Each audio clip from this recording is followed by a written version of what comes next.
Welcome to knitting the leg and shaping the toe of our sock. We're going to start by making sure that you're knitting it to the correct length. So in the pattern you will see that it talks about knitting to 1.5 to 2 inches before the desired length. What that is the length of your foot is the desired length. So you'll have seen how to measure your foot in some of the earlier details shared via email and in the Facebook group. So the first thing you're going to do is, where do you measure from when you're measuring the sock to make sure you've knit to the right length? We're just going to show you that now. So the measurement is taken from the back of the heel, so the half of the heel flap, and measured up towards the toe.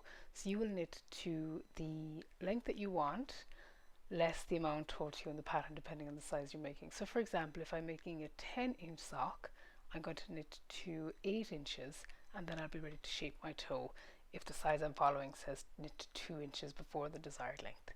And that's how you measure your sock, the foot of your sock for this pattern.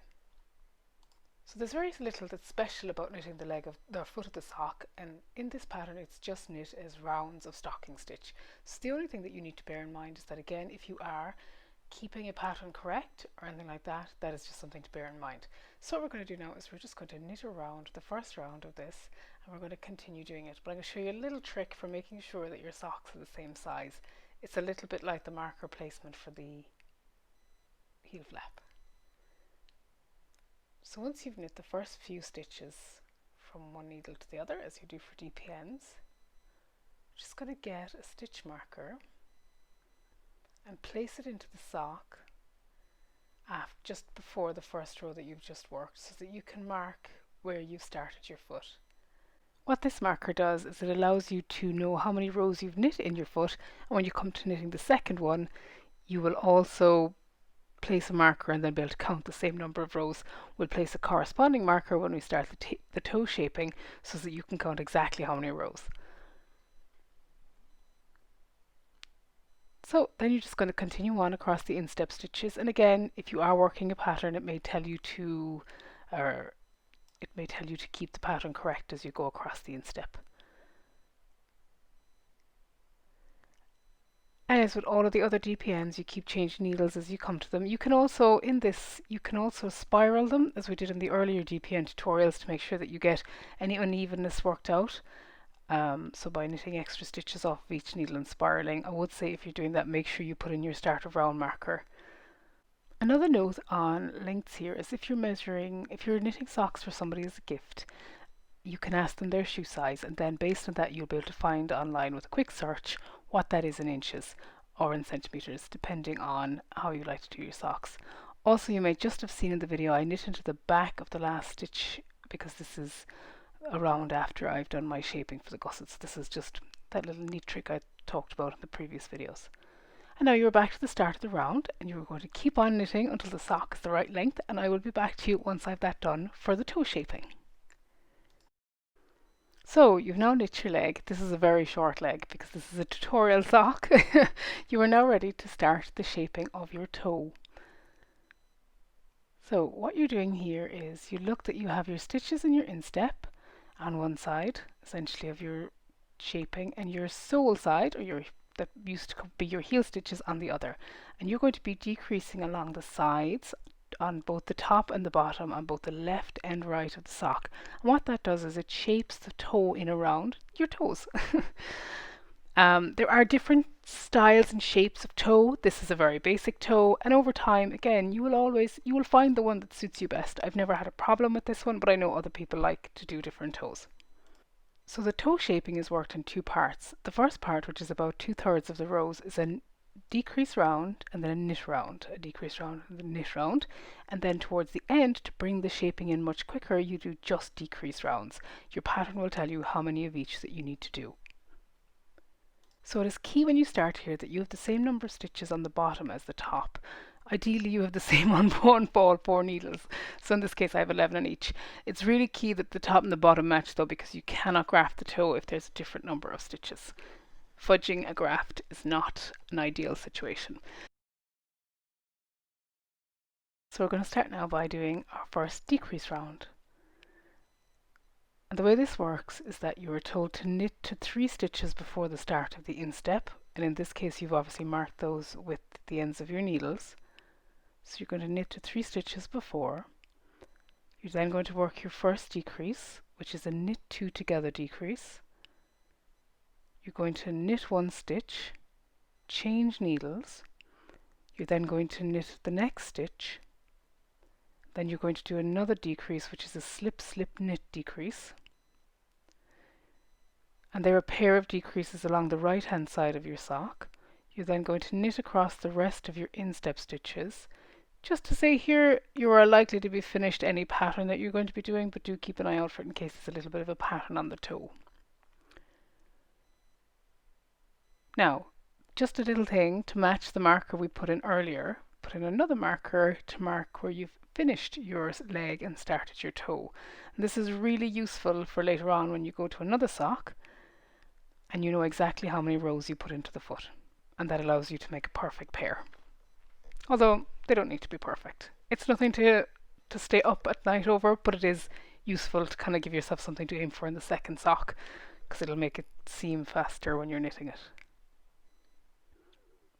So once you've that done, you just continue on across the instep stitches. And you knit to 3 stitches before the end of the instep. So this is different to the gusset obviously, because you're going to be doing decreases on both sides, both in the instep and on the sole stitches. So you knit to 3 before. And again you knit 2 together. You knit 1. You change needles. Knit 1 and a slip slip knit, and this is the decreases that match, these matching decreases match the other decreases on the other side. So you can just see how that's done in the sock. So that's your first decrease round, and that would have started you decreasing your toe. Now the next round is a plain round, so just a plain round of knitting. So you're going to knit all the way around. In this round you have the option of knitting into the backs of your slip slip knits, again like we did when we were shaping the gusset, but that's personal preference rather than something that you have specifically for socks. And as you knit this round you'll be able to see the very slight inward movement of your decreases so that you can see them as they appear. Again, that's knitting into the back of the slip slip knit stitch. Not necessary unless you like doing it.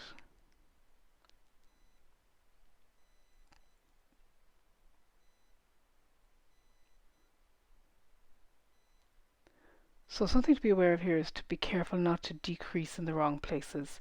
You can fix it later on by kind of evening out your decreases, but I would say that it is very important that once you get to the graft you have the same number of stitches top and bottom.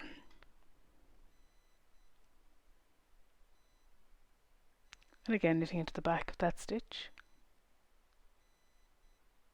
And then you are back to the start of the round. So once you've that done, you can now see that the shaping is ever so slightly taking place on both sides of your sock.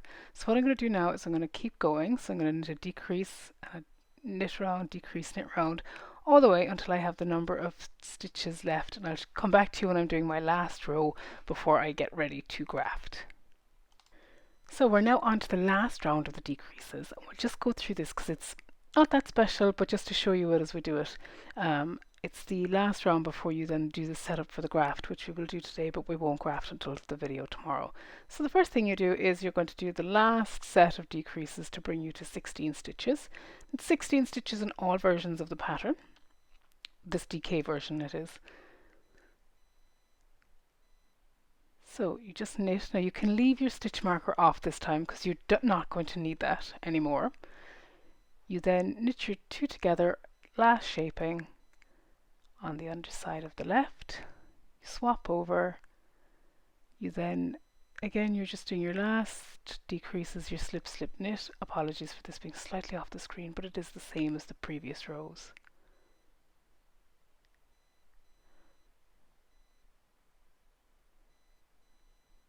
And again, you're going to knit across here to 3 stitches before the end, do a knit 2 together, knit 1, change needles, and then you're going to do your last slip knit. And then we'll just show you how to set up for the graft, because this is just the last piece of the decreasing that you will do today. So once you've come to that point, you have decreased your toe fully. You can see the nice way that it looks on both sides. And you can see that your yarn is still in the middle of the sole, and we'll talk about how to change that in just a second. So now you can see that you have 8 on top and 8 on bottom for this pattern, obviously depending on the size. Oh, actually it is 8 on both sides for this. So once you get to that, you are going to need to set up for the graft. To set up for the graft, the first thing that you do is you knit all of the remaining stitches on needle 2. So the other needle that is on the sole stitches of your sock. Now with this, you're not doing any other decreasing, you're just essentially knitting the stitches until your yarn is positioned at the other side so that it's at the end of the stitches rather than the center.